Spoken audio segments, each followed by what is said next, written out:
that you're all doing well today. I did something a little bit different this weekend, and I attended a webinar, and I don't often share those things with you guys that I learned from a webinar, even though I attend them, usually every couple of months at least. But this one, it was really good, and I thought some of the ideas were worth sharing. Some of them do apply more to the face-to-face classroom, but I think that there's still so much value in what was said, and I know that I probably can't say it nearly as well, but maybe just a few thinking points for you as you work with your students this week. So I attended a webinar by Rod Bolith. It was put on by the British Council, and it was really interesting. The idea was about thinking. That was the whole kind of premise. Critical thinking is so important in our classes, and I know that I mentioned this in the week 3 overview announcement, that one of my mentors, he was actually a professor, and then he was my first boss whenever I started teaching after I finished graduate school. He used to always say that composition 1 and 2 are as much about thinking as they are about writing, and he said that the writing is the means of expressing our thoughts, and so that it was not just, how to put together a sentence, that we're here to teach students, right? We're here to teach students how to think, and I think that that's one of the things that makes our courses so valuable and so meaningful. And obviously I think that's a big part of why, Comp 1 and Comp 2 classes are required at pretty much every college and university, is because those thinking skills are absolutely essential. And yes, the expression of it and following proper writing conventions is absolutely important, but I think when we can start with the thought processes, we can really help students see the value of our course and of what they're doing. And so here are a few of the things he said. I know I can't say it as well as he did, but maybe it'll give you a few things to think about. One of the things he started with was the idea between teaching and testing. And I know that in our class we don't really think about testing because we don't have, other than the one mind edge quiz, we don't have a lot of assessments. We don't have multiple choice quizzes. We don't have fill in the blank. We don't even have essay tests. The test is their essay. The test is their writing. And so we don't really think, I'm just asking students to memorize something. But he describes teaching as the teacher asks, the learner answers, and the teacher evaluates to tell the student, yes, that's right, or no, that's wrong. And when I thought about it in those terms, it is easy to slip into that teaching role or that testing role more than the teaching role, because we say, what's a thesis statement? The student answers and say, good job, or no, you missed this here. What's a scholarly source? The student answers and we repeat. And so there is value, and he made that very clear. There is value in the testing part.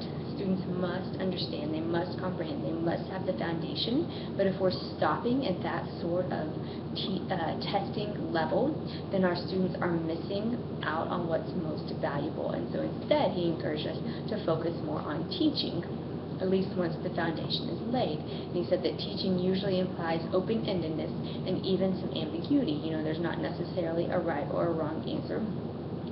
And we don't necessarily have an answer to what we're asking, or there's not only one good option to the question that we're asking. He even said, to how many of the questions you ask do you already know the answer?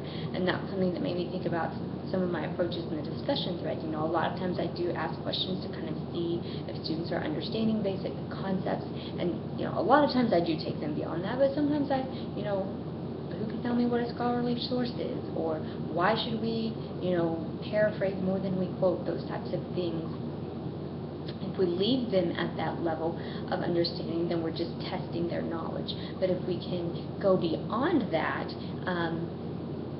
and let students really demonstrate their critical thinking skills, if there is some openness and there is some ambiguity in the questions that we're asking, then it will teach our students in a whole new way. And that's the meaningful sort of way, right? When we test, students forget. Some of them forget when the term is over, some of them forget 2 days later, some of them forget in like 6 minutes, right? We all know that, and we've seen that before.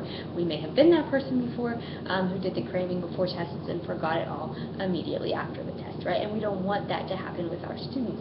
Sure, they may forget the definition of the thesis statement, or they may forget where the running header goes or what they're supposed to put in the running header, but if we can teach them to think, if we can teach them to analyze and synthesize and evaluate and to argue, then we're teaching them things that truly matter. better. And it's not just going to help them in our class, it's not even just going to help them while they are a student, it's also going to help them in their professional careers. And even for those who are interested in civic involvement, it can really help them in those areas too. Along with that, he asked, how much emphasis do you place on higher order thinking level than lower order concerns? And I know that most of us do a great job of not emphasizing grammar and punctuation and citation only. We focus, first on the content and the organization, which is great, but there's also kind of thinking levels within that. If we're only asking a student to identify what a thesis statement is, even if a thesis statement is a higher order writing concern, right, because it encompasses the focus, it establishes the organization, it should require critical thought, right, to come up with a good thesis. If we don't go beyond, what is a thesis statement, that's still not requiring higher order thinking skills just to answer those types of questions. So we want to encourage them to apply. We want to encourage them to see things in new contexts, to see things from different perspectives, to synthesize different ideas, and then to be able to think on their own and not rely on a textbook, they're useful, right, as a handbook, but not rely on only something that they can memorize or repeat or, spout off to us as a test. He also, I thought this was interesting, said, how much do we talk about learning? And I know that a lot of our students have to take, strategies for success type of class where they, when they're coming into school. But, some of our students, maybe it's been a while since they took a class like that, or some of them are returning students who, maybe this is their first or one of their first classes since they've been back in school. And some of them don't really know what it is to actually learn. Some of them are more interested in a grade than knowledge, and so if we can teach them what it means to learn, if we can help them work through those issues of how do you learn best, what does effective learning look like, what do you hope to gain from this course, then we can actually teach our students how to learn and how to study. And those are things that can come out sometimes in an announcement. They can also come out in a lot of our one-on-one interactions with students, and even as we're drawing in the advisors, some of those discussions too. If we can teach students how to learn, then we can set them up for success for the course, but then also their whole college career. And as we're teaching them to learn, it still all goes back to this idea of critical thought.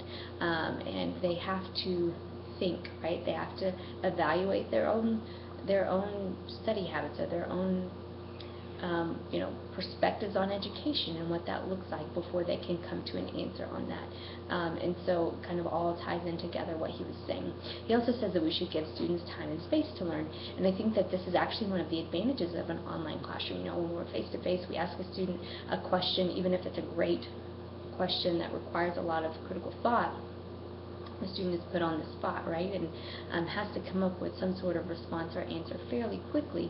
But in the online classroom, the students have more time, and they have that space to learn, to process, to understand, to evaluate, and really take their learning to a deeper level as they're able to internalize some of the things that we're learning and discussing. But I still thought what he said applied, because we have those students who like to start at 10 o'clock on Sunday night, and they think they can learn everything they need to learn in 2 hours. And of course, that's just not really feasible. And so encouraging students to log in and to participate often and frequently, to review their readings more than once, to take notes while they're reading, and to not rush through the discussion thread. Read several posts before they respond. Come back to their threads. Think for a few hours on the topic before they actually respond. That's giving students time and space to learn, and when they do that, they're going to be able to process things a lot more fully, which is going to add a lot of meaning to what they're doing. And then finally, I'll just leave you with this one last thing. Sorry, this was a little longer than I intended. He said if a text is worth working with, it's the ideas that we need to work with, not just the rote memorization or comprehension. And he said, if a text has opinions, arguments, and views, it's a shame to not take it beyond the comprehension questions. And I think that this is something that students struggle with in a couple of ways. We can apply this to the Mind Edge text, right? We want to make sure that, if we really feel that what they're learning in the learning material is worth their time, then we do need to work with the ideas, the principles, not just having them memorize what an introduction should do or something like that, right? We want to work with those ideas and teach them to apply and to synthesize the different information, to analyze the things that we're presenting to them. And then I think it also is a great way for us to guide our students through their research, because so many of them, when they're researching, they want the answer, right? They want the answer to their research question, and it's not that easy, right? So if we can convince them that, hey, if this source is really worth your time, wrestle with these ideas. Look at them. Don't just look for the answer. Don't just look to comprehend the issue, right? But look beyond that to actually applying critical thought. Consider it from multiple perspectives. And I know that you guys, many of you, are so great at doing this already. I just really enjoyed some of the things that Mr. Bolith mentioned in the webinar, and I thought that it might be a little bit of a fresh take if some of you were looking for ideas or just a reason to implement critical thinking, a reminder of what it is we should really be striving for with our students. And I do know some of our students are a lot more ready and more prepared for this type of thinking than others, so we definitely need to meet our students where they are. There's no need to try to get a student to analyze something who doesn't even know what it means. So we do need to go where students are and help them learn, but our goal is to teach, not to test.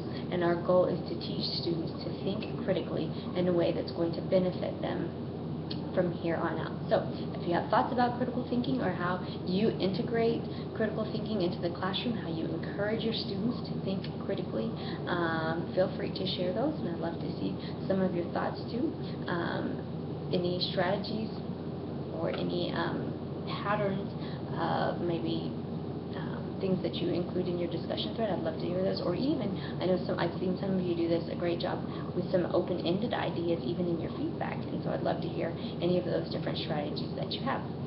Thanks so much, and I will talk to you all soon.